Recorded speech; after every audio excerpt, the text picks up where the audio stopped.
অফিসারের দেওয়া অপরাধী অলোক সেনের ছবি দেখে চমকে গেল রানী। সম্পূর্ণ জানতে ভিডিওটিতে একটি লাইক করে প্রথম থেকেই দেখতে থাকো। গল্পের শুরুতেই দেখা যায় রানী আর দুনি আসবে বলে বাড়ির সবাই ঘরটাকে খুব সুন্দর করে সাজিয়ে গুছিয়ে দিতে থাকে। আর গেস্ট রুমটাকে সাজানো গোছানো হচ্ছে বলে দেবু তখন বলে, সত্যি কত দিন পর গেস্ট রুমটা খোলা হলো। ভাবতেও অবাক লাগে রানী নাকি দুনিকে নিয়ে গেস্ট রুমে থাকবে। যাদের বাড়িতে একটা ঘরে থাকার কথা ছিল তারা নাকি গেস্ট রুমে থাকবে। সত্যি সব কিছু কেমন যেন বদলে যায়, তাই না মেজদি ভাই? মাধুরী তখন বলে, দেখো দেবু, রানী তো অন্যের বাড়িতে থাকছিল, সেখান থেকে আমাদের বাড়িতে আসতে রাজি হয়েছে, গেস্ট রুমে থাকছে। আপাতত এটাই আমাদের কাছে অনেক বড় কথা। আর এই জিনিসপত্রগুলো হাতের কাছাকাছিই রাখলাম। দুনিকে তো তৈরি করে দিতে হবে, আর সেই জন্যই তাড়াতাড়ি করে আমরাও তৈরি করে দেবো দুনিকে। রানী একা একা হয়তো সামলাতে পারবে না, ওর তো অনেক কাজ আছে না। এর মধ্যেই রানী চলে এসেছে। রানীর হাতে 2 ব্যাগ ভর্তি জিনিস। আর এসব দেখার পরে দেবু তখন বলে, কিরে তুই আবার কি জিনিসপত্র এনেছিস এখন? রানী তখন বলে, গুরুত্বপূর্ণ জিনিসপত্র, যেগুলো আমার খুবই দরকার। মাধুরী বলে, কই দেখি দেখি।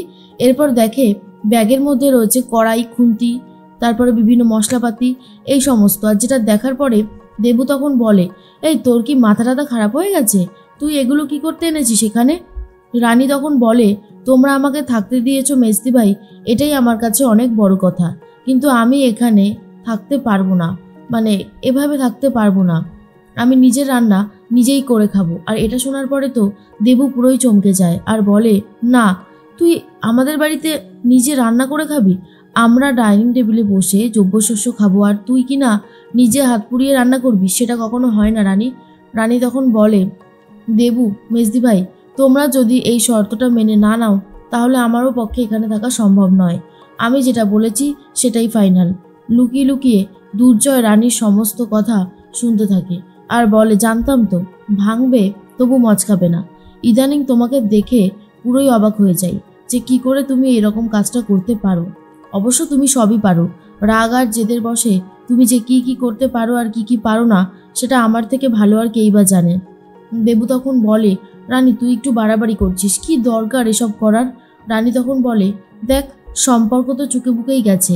জেঠুমণি বাবা রিকোয়েস্ট করেছে বলে আমি তাদের রিকোয়েস্ট ফেলতে পারিনি, কিন্তু তাই বলে এখানে থেকে খাওয়া দাওয়া করা সম্ভব নয়। তখন দুর্জয় এসে বলে, কেন সম্ভব হবে? তোমার রাগ আর জেদটাই তো সব থেকে বেশি, তাই না? দুর্জয়কে তখন রানী বলে, হ্যাঁ দুর্জয়, আমার জীবনের রাগ আর জেদটা অনেকটাই বেশি। কারণ সত্যের পক্ষে থাকলে তোমাদের সবারই মনে হবে আমি খুব জেদ করছি, কিন্তু এটাই একদম সত্যি কথা। দুর্জয় তখন বলে, সত্যি রানী, তোমাকে যত দেখি ততই অবাক হয়ে যাই। আজকে সব কিছুর মূলে রয়েছে তুমি, এত অশান্তির মূলে শুধুমাত্র রয়েছে তুমি। রানী তখন বলে, আমাকে দোষ না দিয়ে অন্য কাউকে দোষ দিতে শেখো দুর্জয়। এরপর মাধুরী বলে, আর সত্যিই তো, তুমি না হয় রাগটা করেছিলে রানী, কিন্তু দুর্জয় কি করলো বলো? কি করলো? ও রাগ করে সইটা করে দিল। তাহলে দুর্জয়, এবার তাহলে তোমাদের দুজনকে তো সমান চোখেই দেখতে হয়। তুমি কেন সইটা করলে? আমরা সবাই মিলে তোমাকে বারণ করেছিলাম যে তুমি সইটা অন্তত করো না।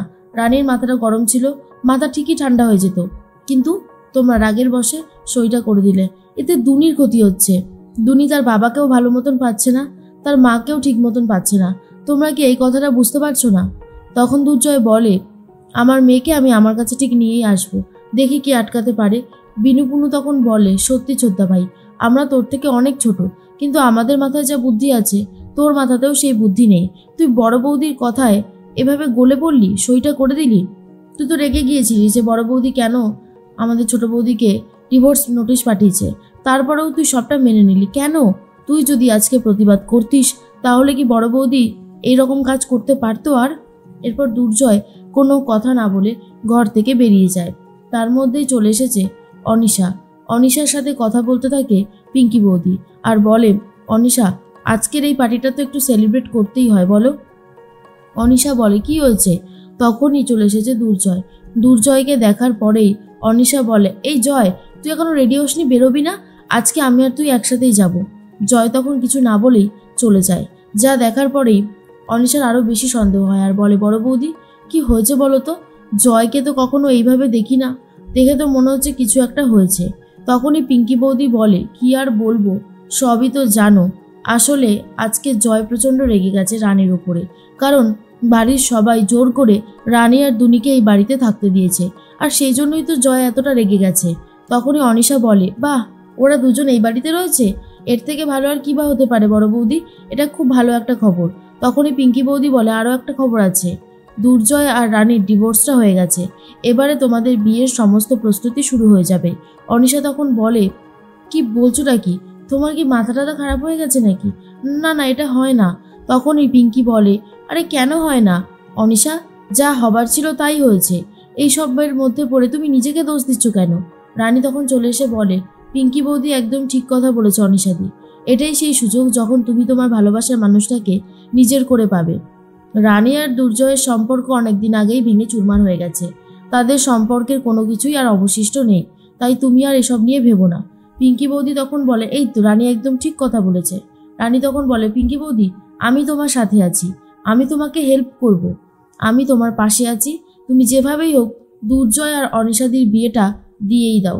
লুকিয়ে লুকিয়ে দুর্জয় সবটা শোনে আর বলে, এত জেদ, সব কিছুতে ওর জেদ না করলে হয় না, মেয়ে মানুষের এত জেদ থাকলে ভালো লাগে না, আমি তো ওকে ছাড়বো না এত সহজে, কিছুতেই না, এর একটা হেস্তনেস্ত করে তবেই ছাড়বো।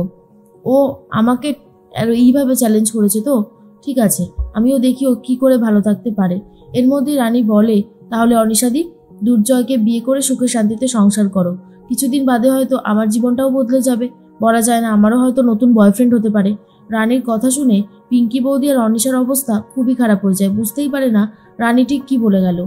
এর মধ্যেই দেখা যায় দুর্জয় আর অনিশার সাথে কথা বলতে থাকে অফিসার, আর বলে, এই যে স্কেচটা দেখতে পাচ্ছেন, এই স্কেচের যে মানুষটা, এই মানুষটাই আপনার স্ত্রীকে মারতে এসেছিল, আপনার স্ত্রীর সাথে একবার কথা বলে দেখতে হবে এই স্কেচের মানুষটাকে উনি চেনেন কিনা।